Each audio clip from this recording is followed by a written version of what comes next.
ورحمۃ اللہ وبرکاتہ۔ الحمد للہ وکفا وسلام علی عبادہ الذین اصطفیٰ۔ اشہد ان لا الہ الا اللہ وحدہ لا شریک لہ واشہد ان محمدا عبدہ ورسولہ صلی اللہ علیہ وآلہ وسلم۔ اللہم صلی علی محمد وعلی آل محمد کما صلیت علی ابراہیم وعلی آل ابراہیم انکا حمید مجید۔ اللہم بارک علی محمد وعلی آل محمد کما بارکت علی ابراہیم وعلی آل ابراہیم انکا حمید مجید۔ اما بعد، اللہ کے فضل اور اللہ کی توفیق سے آج ہمارا 15واں قیام مکمل ہوا۔ اس میں محترم قاری صاحب نے 15واں پارہ اور ساتھ ایک ربع 16ویں پارے کا یہ تلاوت فرمایا۔ اللہ تعالیٰ پڑھنے والوں کی طرف سے اور ہم سننے والوں کی طرف سے سب کی طرف سے قبول فرمائے۔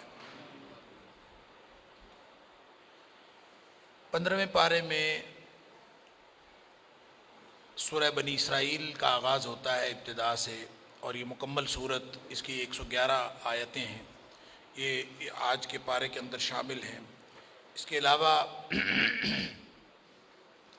جو سورہ کہف ہے وہ مکمل آج کی پڑھی گئی منزل میں شامل ہے، اگرچہ جو 16واں پارہ ہے وہ اس میں کچھ حصہ اس کا 16ویں پارے میں آتا ہے اور باقی 15ویں پارے میں، لیکن جو سورہ مریم ہے وہ بھی اس کی پہلی 20 آیات تلاوت کی گئیں، یعنی پہلا ربع مکمل کیا گیا۔ یہ جو تینوں صورتیں ہیں، سورہ کہف، سورہ بنی اسرائیل اور سورہ مریم، اس کے بارے میں بخاری شریف کی ایک حدیث میں نبی کریم صلی اللہ علیہ وسلم فرمایا کہ یہ جو تینوں صورتیں ہیں، انہن من العتاق الاول وہن من تلادی۔ اب یہ ایک نبی کریم صلی اللہ علیہ وسلم فرمان ہے کہ یہ عتاق اول میں سے ہیں اور میرے تلاد میں سے ہیں۔ تین صورتیں، سورہ بنی اسرائیل، تینوں جو آج پڑھی گئی ہیں، سورہ مریم مکمل نہیں ہوئی، شروع ہوئی، ان تینوں کے بارے میں آپ کا فرمان ہے، بخاری شریف کی حدیث۔ عتاق کہتے ہیں قدیم چیز کو، اور تلاد طالد کی جمع ہے، اس کا مطلب یہ ہوتا ہے کوئی قدیم مال جو بہت پرانا ہو۔ تو اس کا مطلب یہ ہے کہ یہ تینوں صورتیں ابتدائی زمانے میں نازل ہوئی ہیں، اور اسی لیے اس کے جو مضامین ہیں اس میں عقیدہ توحید خاص طور پر، اور پھر عقیدہ رسالت اور عقیدہ آخرت کے بارے میں بات کی گئی ہے، اور اس میں جو شبہات ہیں اہل کتاب کے ان کی بھی بات ہے، اور خاص طور پر جو مشرکین مکہ کے شبہات ہیں ان کا جواب دیا گیا ہے اور ان کا ابطال کیا گیا ہے۔ تو چونکہ بنی اسرائیل نام سے ظاہر ہے کہ یہ بنی اسرائیل کے بارے میں ہے، تو بنی اسرائیل چونکہ اس سے پہلے اپنے آپ کو وہی یہ سمجھتے تھے کہ ہم حق پر ہیں، اور آخری نبی کے انتظار میں ان لوگوں نے ہجرت کر کے یثرب کا رخ بھی کیا تھا کہ آخری نبی کے جائے ہجرت جو ہے وہ یہی شہر ہوگا، لیکن جب نبی کریم صلی اللہ علیہ وسلم تشریف لائے تو انہوں نے صرف اور صرف اپنی جو خاندانی چشمک تھی اور اپنی خاندانی رقابت کی وجہ سے اور اپنے حسد کی وجہ سے نبی کریم صلی اللہ علیہ وسلم کو پہچاننے کے باوجود انکار کر دیا۔ لیکن یہ بات صرف نبی کریم صلی اللہ علیہ وسلم کے ساتھ ان کے کردار کی خرابی نہیں تھی، یا ان کا کذب بیانی، یا ان کا جو تکذیب تھی، یا پھر ان کی جو دشمنی تھی نبی کریم صلی اللہ علیہ وسلم سے، یہ کوئی پہلی دفعہ ظاہر نہیں ہوئی۔ بنی اسرائیل کا کردار ہمیشہ سے یہی رہا ہے کہ یہ انبیاء کے ساتھ دشمن رہے ہیں، انہوں نے انبیاء کو قتل بھی کیا ہے، انہوں نے انبیاء کو بعض کو تو انہوں نے زخمی کیا، مارا، بعض کو انہوں نے ویسی تکذیب کی اور بعض کو قتل تک کر دی۔ اور اللہ تعالیٰ نے سورہ بقرہ کے اندر بھی اس کا ذکر فرمایا ہے، سورہ مائدہ کے اندر بھی ذکر فرمایا ہے کہ بعض کو تو فریقاً تقتلون فریقاً تکذبون، بعض کو تو تم کرتے ہو تکذیب ہی کرتے ہو، بعض کو تو تم نے قتل تک کر دیا۔ یہ ان کا ایمان تھا اور یہ ان کا پورا کردار تھا۔ اس کردار کی وجہ سے اور جب اللہ تعالیٰ نے ان کو فضیلتیں عطا کی تھیں تو وہ فضیلتیں بھی ایسی تھیں کہ جہنم میں کسی اور کو عطا نہیں ہوئی۔ پھر جب یہ اللہ کے غضب کا شکار ہوئے ہیں تو پھر دنیا میں بھی یہ رسوائیاں ان کا مقدر ہوئی ہیں، اور آخرت کی رسوائی تو ابھی باقی۔ تو دنیاوی اعتبار سے اللہ کریم نے یہاں سورہ بنی اسرائیل کی ابتدا میں یہ فرمایا کہ یہ جو بنی اسرائیل ہیں 2 دفعہ ان کے اوپر ہمارا وعدہ آ چکا ہے. ہمارا ان کے ساتھ وعدہ تھا کہ ہم 2 دفعہ تمہیں عروج دیں گے، لیکن اگر تم بغاوت کرو گے تو پھر ہمارا وعدہ پورا ہوگا اور تمہارے اوپر جو ہے وہ اللہ کے عذاب کا کوڑا برسے گا. ایک دفعہ اللہ کے عذاب کا کوڑا برسا، پھر دوسری دفعہ پھر اسی طرح ہوا. ان کو کہا گیا تھا ان احسنتم احسنتم لانفسکم، اگر تم اچھا کردار پیش کرو گے تو اچھا کردار تمہارے اپنے لیے ہی ہوگا. وَإِنْ أَسَأْتُمْ فَلَهَا، اور اگر تم برا کردار پیش کرو گے تو وہ تمہارے اوپر ہی پڑے گا. فَإِذَا جَاءَ وَعْدُ الْآخِرَةِ لِيَسُوءُوا وُجُوهَكُمْ وَلِيَدْخُلُوا الْمَسْجِدَ كَمَا دَخَلُوهُ أَوَّلَ مَرَّةٍ وَلِيُتَبِّرُوا مَا عَلَوْا تَتْبِيرًا. تو فرمایا جب دوسری دفعہ ہمارا وعدہ آ گیا تو پھر اسی طرح یہ تباہ و برباد ہو. اب یہ وعدے کون سے ہیں؟ تاریخ میں اگر دیکھیں تو 3 بڑی تباہیاں آئی ہیں بنی اسرائیل پر نبی کریم صلی اللہ علیہ وسلم سے پہلے. آپ کے تشریف آوری سے قبل ان کے اوپر 2 بڑی تباہیاں، بلکہ 3 بڑی تباہیاں ہیں. ایک تو وہ جو 712 قبل مسیح میں کہتے ہیں، اصل میں بنی اسرائیل کی 2 ریاستیں تھیں، ایک کو شمالی ریاست کہتے تھے، ایک جنوبی ریاست یا یروشلم جس کو جو آج کل بیت المقدس ہے. تو یہ 2 ریاستیں تھیں. یہ دونوں ریاستیں مختلف اوقات میں تباہ و برباد کر دی گئیں. پہلی ریاست 712 قبل مسیح میں حضرت عیسیٰ علیہ السلام کے آنے سے بہت پہلے، یعنی ان کے کردار کی وجہ سے، ان کے جو کردار کی خرابیوں کی وجہ سے، ایک شخص جس کا نام تھا شلمہ نصر، اس نے حملہ کیا اور ان کو تباہ و برباد کر دیا اور یہ پوری ان کی شمالی ریاست تباہ ہو.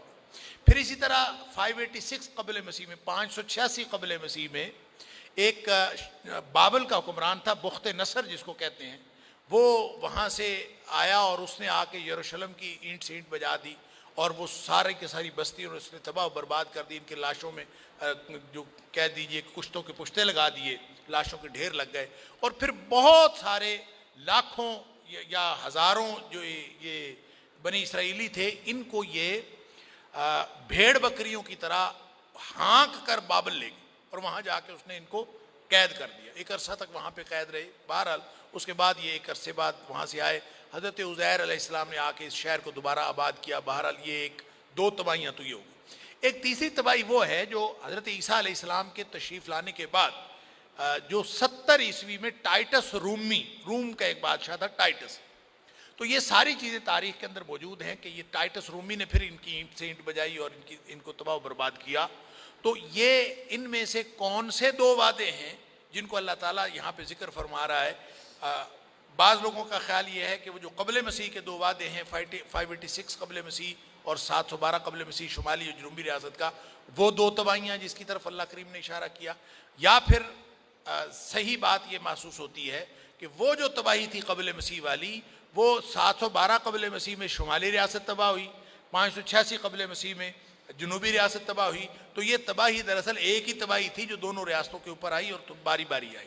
اور پھر ٹائٹس رومی نے جو حملہ کیا 70 میں، یہ دوسری تباہی تھی. پھر اللہ تعالیٰ نے یہ فرمایا کہ عسیٰ ربکم ان یرحمکم، اب بھی موقع ہے تمہارے اوپر، اللہ رحم کر سکتا ہے. اب بھی تم اپنا کردار پیش کرو، اب بھی اللہ کی رحمت کی لپیٹ میں آ سکتے ہو. وَإِنْ عُدْتُمْ عُدْنَا، اگر تم اب پھر دوبارہ وہی اسی کردار کا اعادہ کرو گے تو ہم بھی اسی کردار اسی طرح تمہارے ساتھ کریں گے، وہی سلوک تمہارے ساتھ پھر ہوگا. گویا تم آئندہ فساد برپا کرو گے تو پھر اسی طرح تباہ و برباد کر دیے جاؤ گے. اب یہ ایک طرف تو بنی اسرائیل کو تنبیہ تھی، ساتھ ہی ساتھ قریش مکہ کو بھی تنبیہ تھی کہ جس طرح بنی اسرائیل کو تباہ و برباد کیا گیا اس طرح تم بھی تباہ و برباد ہو جاؤ گے. بچنا ہے تو ایک ہی راستہ ہے. وہ کیا راستہ ہے؟ قرآن. ان ھذا القرآن یہدی للتی ہی اقوم. اس قرآن کو مان لو، یہ اس سیدھے راستے کی طرف لے کے جاتا ہے جو جس سے سیدھا اور راستہ کوئی نہیں.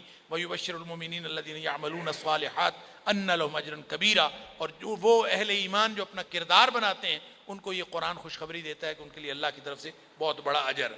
پھر یہ بھی کہا گیا ہے، جو بنیادی جو فلسفہ ہے حیات بتایا گیا کہ ہر انسان کا عمل لکھا جا رہا ہے، وہی سامنے آئے گا اور قیامت والے دن وَكُلَّ إِنسَانٍ أَلْزَمْنَاهُ طَائِرَهُ فِي عُنُقِهِ، ہر شخص کی جو نحوست ہے نا یا خوشبختی وہ اس کے گلے میں لٹکی. قیامت والے دن وہی سامنے آئے گی. وَنُخْرِجُ لَهُ يَوْمَ الْقِيَامَةِ كِتَابًا يَلْقَاهُ مَنشُورًا. قیامت والے دن جب انسان آئے گا تو اس کے گلے میں کھاتا جو لٹکا ہوا ہوگا، گویا جو کردار اس نے پوری زندگی پیش کیا ہے وہی اس کا کھاتا بن کے اور اس کی نوست بن کے اس کے سامنے ہوگا. اقرا کتابک کفی بنفسک اليوم علیک حسیبا. اس کو کہا جائے گا یہ لے اپنی کتاب، اپنا کھاتا خود ہی پڑھ لے، یہ کرتوت جو تم نے دنیا میں کیے تھے وہی ہیں. پھر فرمایا جو عیش پرست اور بگڑے نواب ہوتے ہیں نا، سردار، وہی ہمیشہ تباہی و بربادی کا باعث ہوتے ہیں، کیونکہ عوام الناس جو ہیں وہ تو اپنے بادشاہوں کے دین پر ہوتے ہیں۔ اس کے بعد آیت نمبر 23 سے 39 تک اسلامی معاشرت کے رہنما اصول دیے گئے ہیں۔ وَقَضَىٰ رَبُّكَ أَلَّا تَعْبُدُوا إِلَّا إِيَّاهُ، بڑی ہی اہم آیات ہیں، سارا قرآن ہی اہم ہے، لیکن یہاں ضابطے کے اعتبار سے، احکام کے اعتبار سے کہ اللہ کے علاوہ کسی اور کی بندگی نہ کرو، اللہ نے فیصلہ کر دیا، فیصلہ کن احکام ہے، کیا؟ اللہ کے علاوہ کسی کی بندگی نہ کرو، شرک کی ممانعت کی، وَبِالْوَالِدَيْنِ إِحْسَانًا، اور والدین کے ساتھ احسان کیا کرو۔ اور احسان کا مطلب یہ ہے کہ والدین کو دیتے جایا کرو، دیتے جایا کرو، دیتے جایا کرو۔ قرآن نے بار بار جہاں اللہ کی بندگی کا ذکر کیا، ساتھ والدین کے ساتھ احسان کا ذکر کیا۔ اور والدین کے ساتھ احسان کا معاملہ یہ ہے کہ صرف دینا ہے، یہ نہیں سوچنا کہ والدین نے ہمیں کیا دیا۔ ایک ہوتا ہے عدل، عدل کا مطلب ہوتا ہے حقدار کا حق دینا۔ تو والدین کا حق کتنا ہوتا ہے اولاد پر؟ اللہ اکبر! وہ کسی شخص نے پوچھا تھا نا، اللہ کے رسول صلی اللہ علیہ وسلم، میرے چھوٹے چھوٹے بچے ہیں، میری اپنی فیملی ہے، میرا باپ میری جائیداد میں سے حصہ مانگتا ہے، تو آپ مجھے بتا دیں کتنا حصہ؟ اس کا خیال ہوگا کہ نبی کریم صلی اللہ علیہ وسلم بتا دیں کہ 10%، 15%، کوئی 20%، کچھ نہ کچھ والد کو دے دیا کرو، کوئی شرح مقرر کر دیں گے، اس کا خیال یہی ہو۔ مال اس کے لیے کیا ہے؟ اللہ، وہ مانگتا ہے مجھ سے۔ نبی کریم صلی اللہ علیہ وسلم فرمایا انت و مالک لابیک، تو خود اور تیرا سارے کا سارا مال تیرے باپ کی ملکیت، تو اس کا حصہ پوچھتا ہے؟ اس کے حصے کی کوئی بات نہیں، سارا دینا ہے، سارا اسی کا ہے۔ اللہ! بلکہ اس کی دوسری قرات یہ ہے انت و مالک لابیک، تو اور تیرا باپ، تو اور تیرا مال تیرے باپ کا ہے۔ اس کی دوسری قرات یہ ہے انت و مالک لابیک، تو اور تیرا جو کچھ بھی ہے، صرف مال نہیں، تیری اولاد بھی، تیرا جو کچھ ہے سب کچھ تیرے باپ کا ہے۔ لہٰذا یہ ہے معنی وَبِالْوَالِدَيْنِ إِحْسَانًا، بس ان کو دیتے جانا ہے۔ پھر فرمایا اقربا، غربا، مساکین، مسافر، ان کی ضروریات کا خیال رکھو۔ اور والدین جو ہیں وَخْفِضْ لَهُمَا جَنَاحَ الذُّلِّ مِنَ الرَّحْمَةِ، یہ اگر کہیں بڑھاپے میں تمہیں مل جائے نا، اللہ، پر بڑھاپے میں چونکہ طبیعت کے اندر تیزی آ جاتی ہے، مزاج بدل جاتا ہے، اور اس میں پھر حسن سلوک کرنا بڑا مشکل ہو جاتا ہے۔ فرمایا فیس جیسچر جو ہے نا، فلا تقل لہما اف، اف تک نہیں کہنا، بس اتنی بات بھی نہیں کہنی، یہ بہت بڑا گناہ ہے، گناہ کبیرہ ہے۔ اللہ اکبر! اور فرمایا کہ ان کے لیے خدمت کا بازو مہربانی کے جذبات کے ساتھ جھکائے رکھو۔ اس کا کیا مطلب؟ وَخْفِضْ لَهُمَا جَنَاحَ الذُّلِّ مِنَ الرَّحْمَةِ، خدمت کا بازو رحمت کے جذبات کے ساتھ، یعنی یہ نہ ہو کہ خدمت کر رہے ہو لیکن ناگواری کے ساتھ کر رہے، نہیں، خوشگواری کے ساتھ والدین کی خدمت کرنی۔ سبحان اللہ! اور امام بغوی لکھتے ہیں معالم التنزیل میں، سبحان اللہ، کہ یہ اگر کسی نے اس کا صحیح مفہوم سمجھنا ہو کہ والدین کے ساتھ کیسا سلوک کرنا ہے، قرآن کیا چاہتا ہے؟ وَخْفِضْ لَهُمَا جَنَاحَ الذُّلِّ مِنَ الرَّحْمَةِ، کہ ان کے لیے اپنی خدمت کا بازو رحمت کے جذبات کے ساتھ جھکائے رکھو۔ اللہ اکبر! تو وہ فرماتے ہیں کہ جیسے خطا کار نوکر، وہ نوکر جس سے خطا ہو گئی ہو اور اس کا جو آقا ہے وہ سخت گیر ہو، یعنی انتہائی سخت گیر آقا ہو، اور نوکر بیچارے سے غلطی ہو گئی ہو، تو وہ اپنے آقا کے سامنے کیسے جائے گا؟ فرماتے ہیں والدین کے سامنے اس طرح جانا چاہیے، جیسے خطا کار نوکر جس سے گناہ ہوئے ہوئے ہیں، غلطی ہوئی ہے، اور ایک سخت گیر آقا کے سامنے جاتا ہے، اس طرح جانا چاہیے۔ اللہ تعالیٰ ہم سب کو والدین کی قدر کرنے کی توفیق عطا فرمائے۔ پھر فرمایا انفرادی اور اجتماعی اخراجات میں توازن و اعتدال ہونا چاہیے، نہ تو فضول خرچی کرو اور نہ ہی کنجوسی کرو، بلکہ جو ہے نا وہ درمیانہ رستہ جو ہونا چاہیے۔ اسی طرح سے رب جو ہے وہ رزق زیادہ دیتا ہے، کسی کو کم دیتا ہے۔ پھر بد کلامی اور بد اخلاقی کی ممانعت بھی کی ہے کہ زبان جو ہے اس کے اوپر بھی کنٹرول ہونا چاہیے۔ اسی طرح فرمایا کم وسیلہ افراد کی کفالت کرنی چاہیے، قتل اولاد کی ممانعت ہے، ولا تقتلوا اولادکم خشیۃ املاق، ایک پورا معاشرتی فلاح کا ایک پورا ضابطہ ہے۔ پھر جنسی انارکی کی مکمل روک تھام ہونی چاہیے، ولا تقربوا الزنا انہ کان فاحشۃ وساء سبیلا، ایک ایسا معاشرہ تشکیل دے دو جس میں کوئی بدکاری کے قریب بھی نہ جائے، اور فرمایا قریب بھی نہیں جانا۔ اب قریب بھی نہ جانے کا مطلب یہ ہے بد نگاہی بھی نہیں ہونی چاہیے، بد نظری بھی دراصل زنا کی طرف لے کے جاتی ہے۔ زبان سے کوئی لفظ انسان بولتا ہے وہ بھی بدکاری کی طرف لے کے جاتا ہے۔ نبی اکرم صلی اللہ علیہ وسلم نے فرمایا العینان تزنیان، پہلا زنا تو آنکھیں کرتی ہیں، پہلی بدکاری تو آنکھیں کرتی ہیں۔ زبان واللسان یزنی، زبان بدکاری کرتی ہے، ہاتھ بدکاری کرتے ہیں، اور ساری بدکاری ہو چکی ہوتی ہے، اور جو شرمگاہ ہے وہ تو اس کی ہوئی بدکاری کی یا تصدیق کرتی ہے یا تکذیب کرتی ہے۔ اللہ اکبر، لہٰذا ان کے قریب بھی نہیں جانا۔ پھر فرمایا کہ بغیر کسی وجہ کے کسی کو قتل نہ کرو، ولا تقتلوا النفس التي حرم اللہ الا بالحق۔ اسی طرح فرمایا یتیم اور معذور افراد کے مال کا تحفظ کا انتظام ہونا چاہیے، ولا تقربوا مال الیتیم الا بالتي هي احسن، یعنی پورا ایک ضابطہ ہے۔ پھر وعدے کی پابندی ہونی چاہیے، ان العہد کان مسئولا، وعدہ پوچھا جائے گا۔ تجارتی خیانت کی ممانعت ہے، واوفوا الکیل اذا کلتم وزنوا بالقسطاس المستقیم، لینے دینے میں بالکل ایگزیکٹ کوئی خیانت نہیں ہونی چاہیے، کسی بھی طرح کی تجارت کے اندر خیانت نہیں ہونی چاہیے، بددیانتی نہیں ہونی چاہیے۔ پھر فرمایا ولا تقف ما لیس لک بہ علم۔ ایک تو اس کا معنی یہ ہے کہ جھوٹ کے پیچھے نہ چلو، ولا تقف ما لیس لک بہ علم، جس بات کا پتہ نہیں ہے اس کے پیچھے نہ چلو۔ اور اس کا معنی پتہ کیا ہے؟ جب آپ معاشرتی لیول پہ دیکھتے ہیں، یہ ویسے تو انفرادی سطح پہ ٹو لگانا بھی اس کا معنی ہوتا ہے، بدگمانی کرنا بھی، جہالت پر عمل کرنا، ساری اس میں آ جاتی ہیں، لیکن معاشرتی لیول پر اس کا مطلب کیا بنتا ہے؟ ولا تقف ما لیس لک بہ علم، کہ جس بات کا پتہ نہ ہو اس کے پیچھے نہ جایا کرو، گویا بے مقصد تعلیم حاصل نہ کرو۔ تو جو بے مقصد نظام تعلیم ہے اس کی ممانعت کی گئی ہے، متکبرانہ طرز زندگی کی ممانعت کی گئی ہے کہ اکڑ کے چلنے کا کیا مطلب ہے، سب کچھ اللہ کا بنایا ہوا ہے۔ وَلَا تَمْشِ فِي الْأَرْضِ مَرَحًا، نہ تو آسمان کو پھاڑ سکتا ہے، نہ تو پہاڑوں سے اوپر بلند ہو سکتا ہے، تو ہے تو جتنا اتنا ہی رہنا ہے، تو اکڑ کے چلنے کا فائدہ کیا ہے؟ اللہ وَلَا تَمْشِ فِي الْأَرْضِ مَرَحًا، اکڑنے کا مطلب کیا ہے؟ آگے آیت نمبر 40 سے 77 تک مشرکین کے اعتراضات کا جواب دیا گیا ہے۔ اسی طرح ابتدائی آفرینش تکریم انسانیت کی بات کی گئی ہے کہ اللہ تعالیٰ نے انسان کو جو ہے وہ تکریم عطا فرمائی، وَلَقَدْ كَرَّمْنَا بَنِي آدَمَ وَحَمَلْنَاهُمْ فِي الْبَرِّ وَالْبَحْرِ، اللہ تعالیٰ نے بنی آدم کو تکریم دی ہے۔ یہ تکریم دو طرح کی ہے، ایک عمومی تکریم ہے، ہر انسان چاہے وہ کافر ہے چاہے وہ مسلمان ہے، اللہ نے اس کو اشرف المخلوقات بنایا ہے، وہ ساری مخلوقات سے ایک عزت اور تکریم رکھتا ہے۔ ایک تکریم وہ ہے جو انسان کو اللہ نے عمومی طور پر دی ہے، ایک خاص اہل ایمان کو دی ہے، اور وہ کیا ہے؟ ان اکرمکم عند اللہ اتقاکم، جو سب سے زیادہ متقی ہوگا، باطنی اور ظاہری طور پر کردار پیش کرے گا، وہ سب سے زیادہ ہوگا۔ اس کے علاوہ توحید کے دلائل دیے گئے ہیں۔ پھر فرمایا کہ جو غلبہ ملے گا وہ بذریعہ قرآن اور نماز ملے گا۔ آیت نمبر 78 سے 100 تک یہی مضمون ہے۔ پھر اس کے بعد قریش مکہ کے اصل میں 3 سوال تھے جو نبی کریم صلی اللہ علیہ وسلم سے انہوں نے یہودیوں کے کہنے پر کیے تھے۔ ایک سوال یہ تھا کہ روح کیا ہے، ایک یہ تھا کہ اصحاب کہف کون تھے، اور ایک یہ تھا کہ ذوالقرنین کون تھا۔ تو 2 سوالوں کے جواب اللہ کریم نے سورہ کہف میں دیے ہیں، اور ایک سوال کا جواب یہاں وَيَسْأَلُونَكَ عَنِ الرُّوحِ آیت نمبر 85 ہے، سورہ بنی اسرائیل کی روح کے بارے میں سوال کرتے ہیں۔ قُلِ الرُّوحُ مِنْ أَمْرِ رَبِّي، آپ فرما دیجئے کہ یہ میرے رب کے حکم سے ہے۔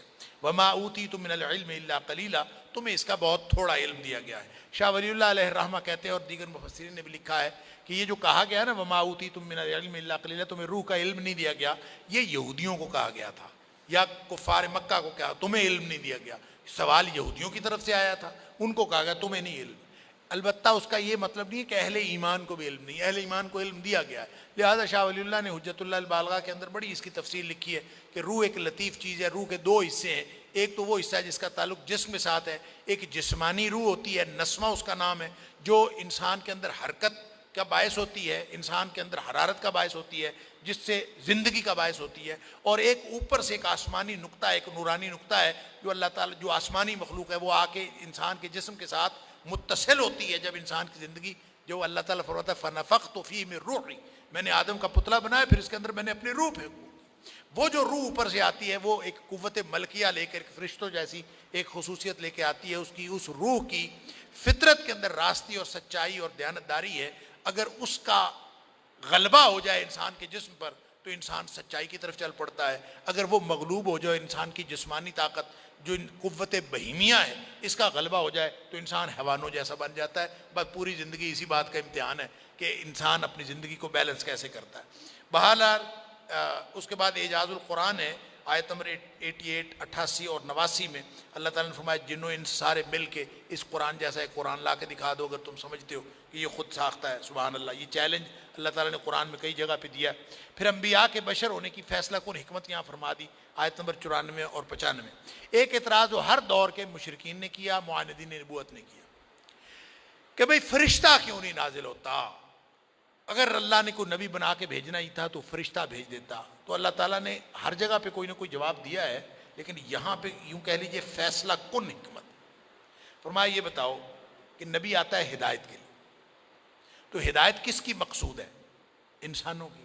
تو انسانوں کی ہدایت جب مقصود ہے تو نبی انسان ہی ہوگا نا.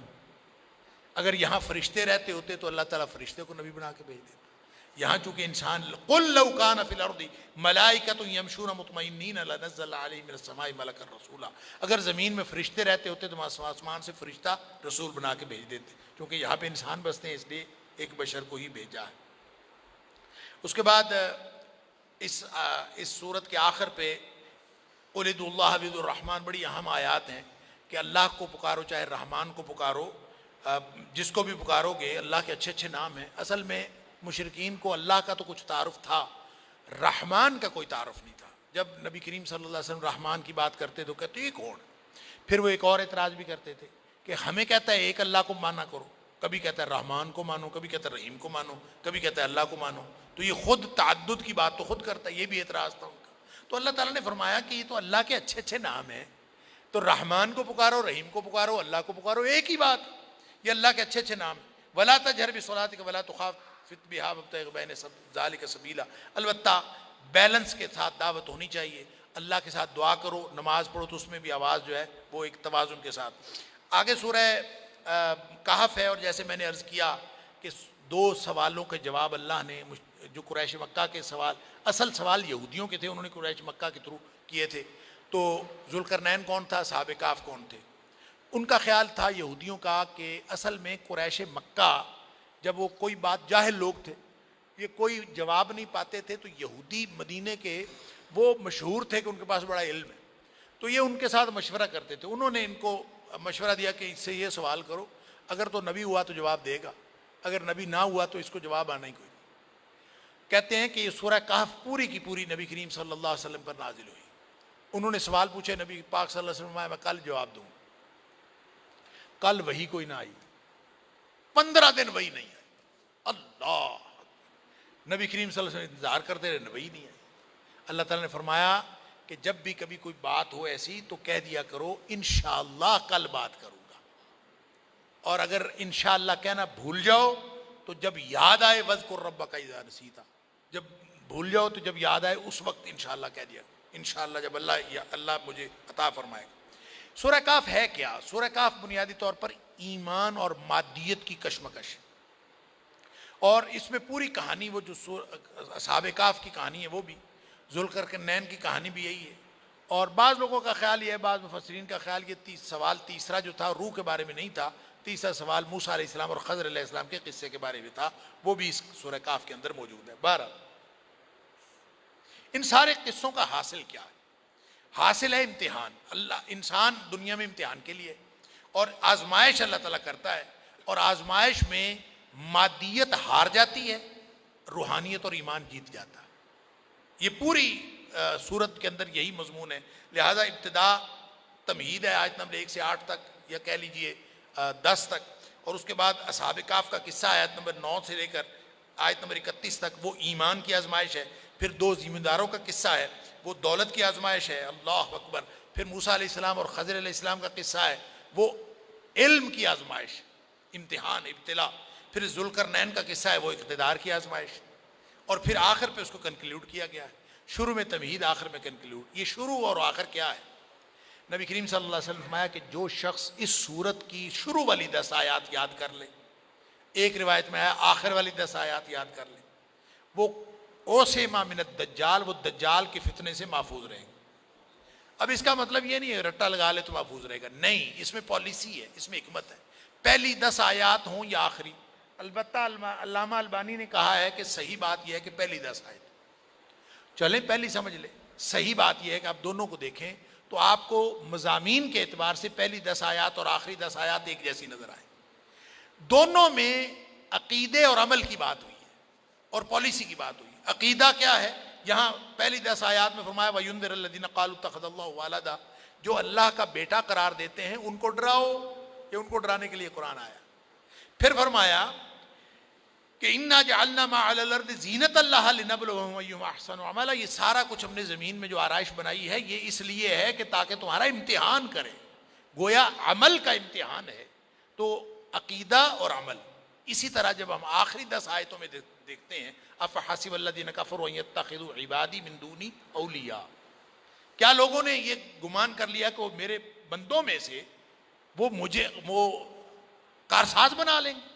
یعنی وہاں بھی عقیدے کی بات، پھر وہاں بھی عمل کی بات ہے. قُلْ هَلْ نُنَبِّئُكُم بِالْأَخْسَرِينَ أَعْمَالًا الَّذِينَ ضَلَّ سَعْيُهُمْ فِي الْحَيَاةِ الدُّنْيَا وَهُمْ يَحْسَبُونَ أَنَّهُمْ يُحْسِنُونَ صُنْعًا. کہ آپ فرما دیجئے حبیب صلی اللہ علیہ وسلم کہ اصل اعمال کے اعتبار سے خسارہ پانے والے کون لوگ ہیں؟ وہ ہیں جن کی دنیا کی ساری زندگی کی محنت ضائع ہو گئی اور وہ یہ سمجھتے رہے کہ ہم صحیح کر رہے ہیں. اس کا مطلب یہ ہوا کہ یہ پہلی 10 آیات ہوں یا آخری 10 آیات ہوں، آپ حفظ بھی کریں، ان کو پڑھا بھی کریں. جو پالیسی دی ہے وہ پالیسی یہ ہے کہ آپ ایمان کی حفاظت کریں عقیدے اور عمل کے ذریعے.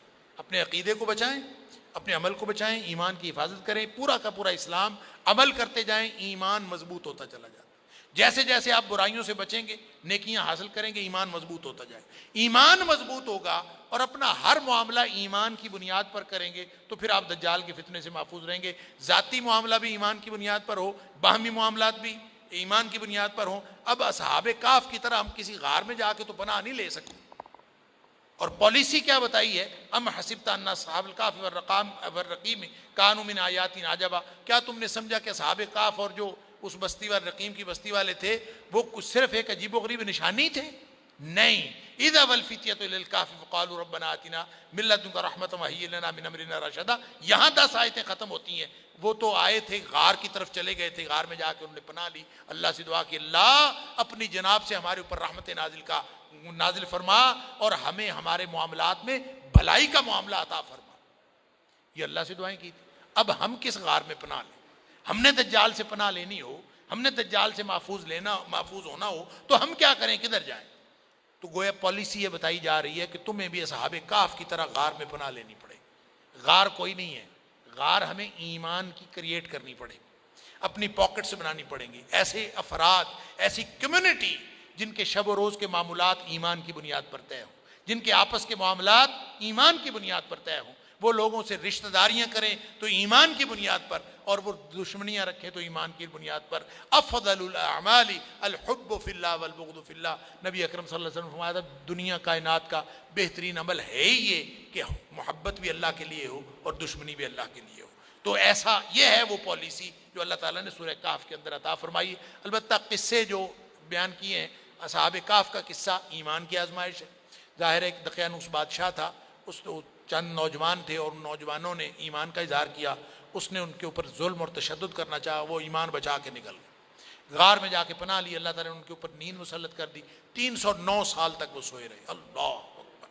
پھر وہ نکلے وہاں سے سکہ لے کے کھانا لینے گئے تو کچھ دیر کے لیے وہ جاگے.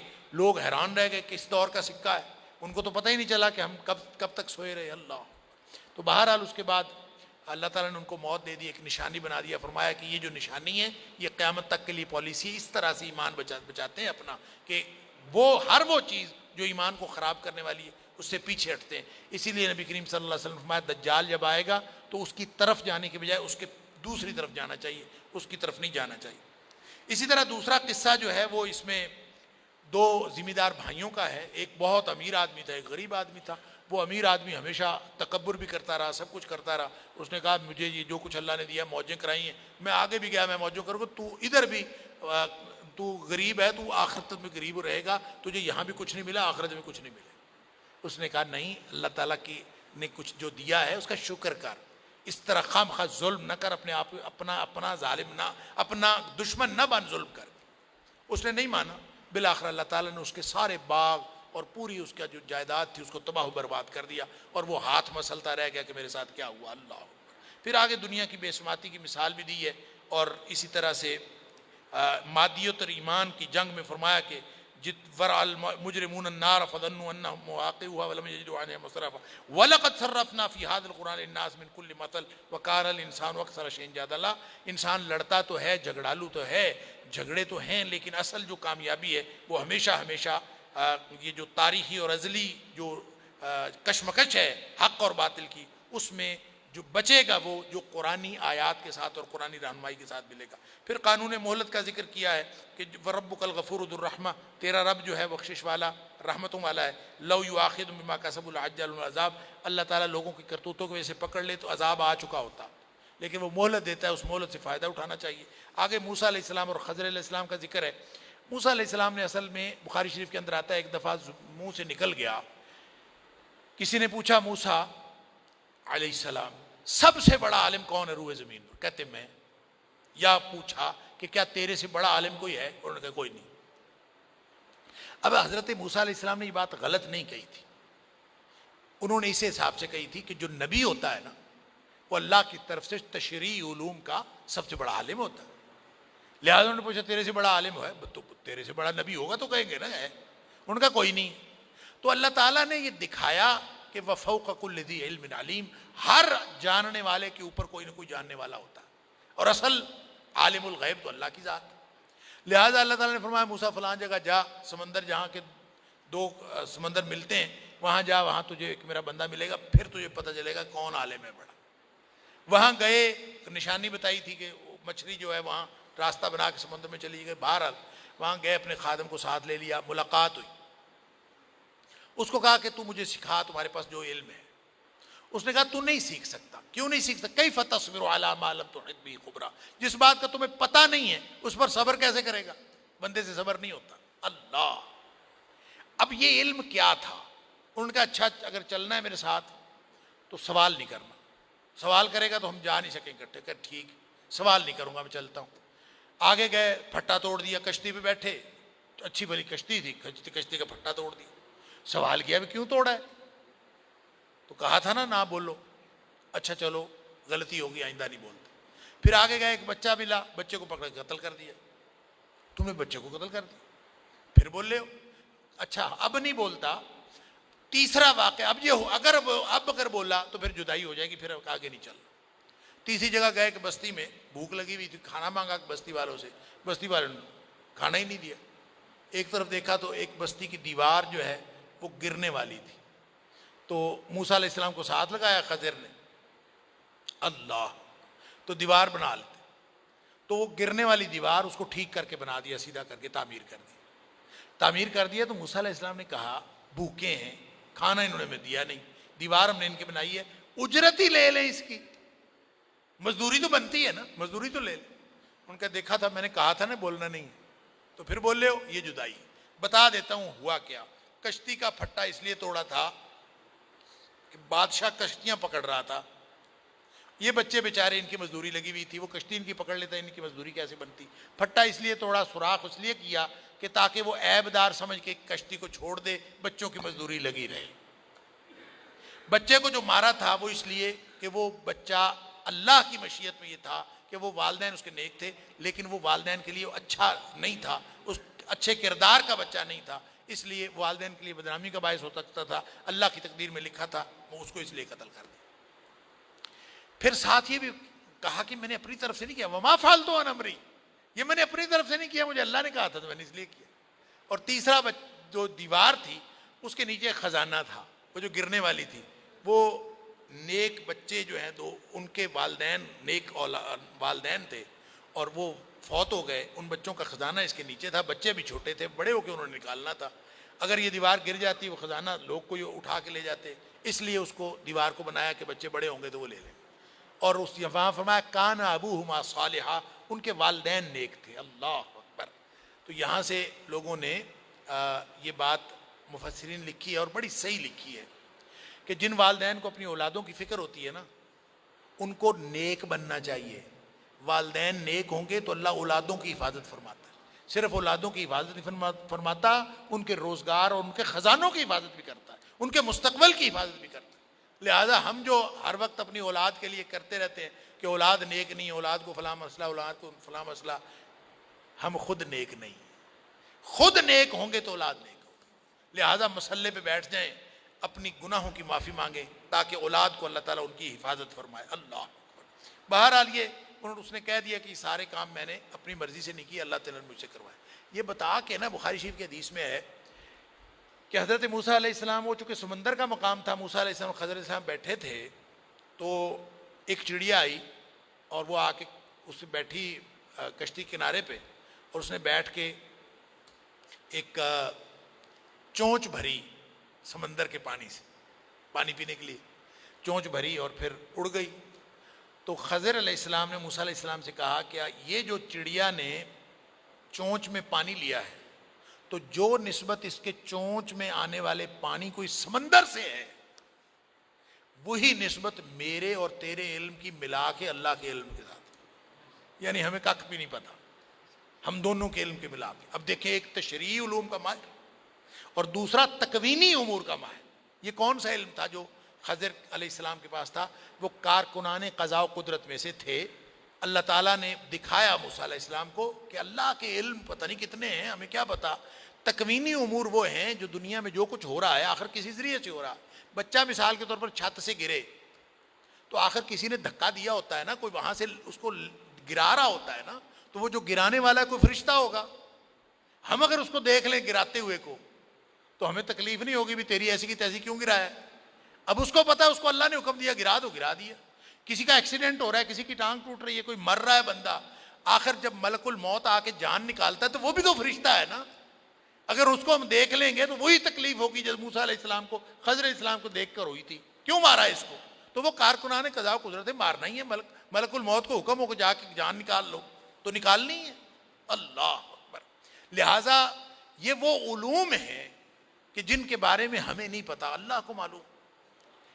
اب نبی اکرم صلی اللہ علیہ وسلم نے یہ ساری بات بتا کے نا فرماتے ہیں بخاری شریف کے اندر کہ موسیٰ تھوڑا سا اور صبر کر لیتے نا تو ہمیں اور بھی بہت ساری چیزوں کا علم حاصل ہو جاتا.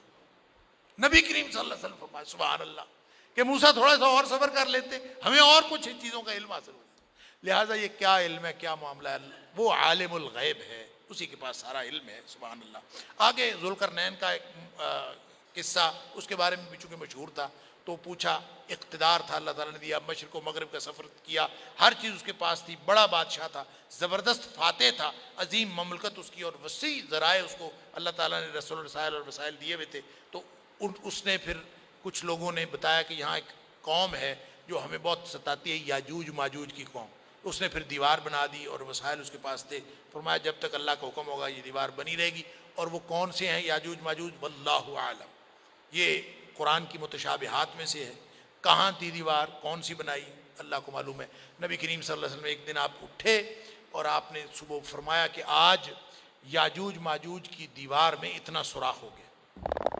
اب وہ سوراخ کتنا ہو گیا, پھر اس کے بارے میں فرمایا کہ فتنہ آنے والا ہے. جب وہ یاجوج ماجوج آئے گی, جب دیوار ٹوٹ جائے گی, جب ختم ہوگی تو پھر وہ زمین میں فتنہ پھیلائیں گے, اس کا ذکر ہے. اور آخر پہ پھر وہی مضمون جو شروع میں دہرایا ہے, اس لیے پہلی 10 آیات اور آخری 10 آیات تقریباً ایک جیسی. سورہ مریم ہے اور سورہ مریم کے اندر ظاہر ہے مریم علیہ السلام کا ذکر ہے, حضرت عیسیٰ علیہ السلام کا ذکر ہے, اور جو خاص طور پہ عیسائیوں کے شبہات ہیں ان کا ذکر ہے. پہلی 20 آیات پڑھی گئیں اور اس میں حضرت زکریا علیہ السلام کی دعا کا ذکر ہے. ذکر رحمت ربک عبدہ زکریا, یہ اصل میں اس رحمت کا ذکر ہے جو اللہ نے اپنے بندے زکریا علیہ السلام پہ کی. زکریا علیہ السلام خالو تھے حضرت مریم علیہ السلام کے, اور مریم جو تھیں وہ ان کی کفالت میں تھیں, اس لیے کہ مریم کی والدہ نے منت مانی تھی کہ میرے پیٹ میں جو بچہ ہے یہ میں اللہ تعالیٰ کی بندگی کے لیے اس کو وقف کر دوں اور ہیکل کی خدمت کے لیے اس کو میں وقف کر دوں. تو جب وہ پیدا ہوا تو وہ بچی تھی, پہلے تو پریشان ہوئی, لیکن وہ اللہ تعالیٰ نے فرمایا کہ اللہ کو خوب پتہ ہے بچہ ہے کہ بچی, اور تو نے وقف کیا تو بس کر دیا, اور اللہ نے قبول کر لیا. تو وہ حجرے کے اندر رہتی تھی اور وہیں پہ حضرت مریم علیہ السلام کو حضرت زکریا علیہ السلام نے پالا. اور پھر وہ یہ سورہ آل عمران کے اندر بھی ہم پڑھ آئے ہیں, مختلف جگہوں پہ ہے.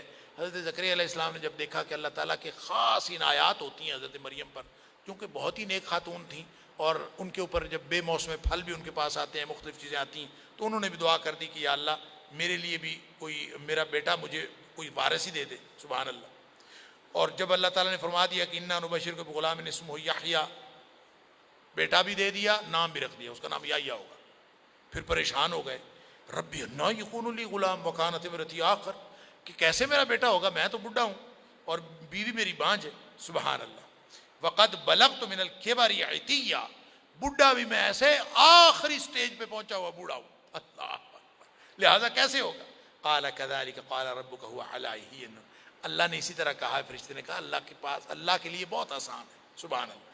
تو یہ کیا کر، سبحان اللہ، کہ صبح و شام اللہ کی تسبیح بیان کیا کر۔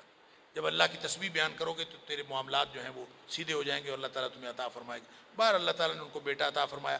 پھر آگے حضرت مریم علیہ السلام کا ذکر ہے کہ حضرت مریم کو اللہ تعالیٰ نے جب بیٹا عطا کرنا تھا حضرت عیسیٰ علیہ السلام، تو وہ جب حاملہ ہوئیں تو وہ بستی چھوڑ کے باہر نکل گئیں اور پھر اللہ سے دعائیں کرتی رہیں کہ یا اللہ یا لیتنی مت قبل ھذا، میں اس سے پہلے مر گئی ہوتی۔ اللہ اکبر۔ وہ اپنے طور پہ پریشان تھی۔ پھر بہرحال اللہ تعالیٰ نے پانی کا، خوراک کا بندوبست کر دیا، نیچے سے پانی شروع کر دیا، اوپر سے جو پکی کھجوریں جو ہیں گرنے لگی، سارے انتظامات ہوئے، بچہ پیدا ہو گیا۔ اب پریشان ہے، میں لے کے جاؤں گی، بستی والوں کو کیا دکھاؤں؟ اللہ۔ اور اللہ تعالیٰ نے فرمایا کہ تو چل لیا، کوئی بات نہیں، جا کے ہم خود انتظام کر لیں گے۔ فَأَشَارَتْ إِلَيْهِ، تو بچے کی طرف اشارہ کر دینا، ہم خود کر لیں گے۔ وہ گئی، لوگوں نے کہا کہ تو عجیب خاتون ہے، تیرے ماں باپ، تیرا پورا خاندان بڑا اچھا تھا، تو نے کہا کیا کیا کیا؟ فَأَشَارَتْ إِلَيْهِ، انہوں نے بچے کی طرف اشارہ کر دیا۔ اللہ۔ اور بچے نے پھر جو ہے وہ گواہی دی۔ اللہ تعالیٰ نے یہ سارا اس کے اندر آگے سورہ مریم کے اندر یہ قصہ بیان کیا ہے، اور یہودیوں عیسائیوں کے شبہات خاص طور پر ان کا ازالہ فرمایا ہے اور ان کا جواب دیا ہے کہ اللہ نے حضرت مریم علیہ السلام کو بھی، حضرت عیسیٰ علیہ السلام کو بھی ایک مقام عطا کیا ہے، اور یہ معجزانہ پیدائش ہوئی ہے۔ یہودیوں نے اور طرح الزام لگایا اور عیسائیوں نے اور طرح اس کو غلط سمجھا، اور اللہ تعالیٰ صحیح عقیدہ رکھنے کی توفیق عطا فرمائے۔ وآخر دعوانا الحمدللہ۔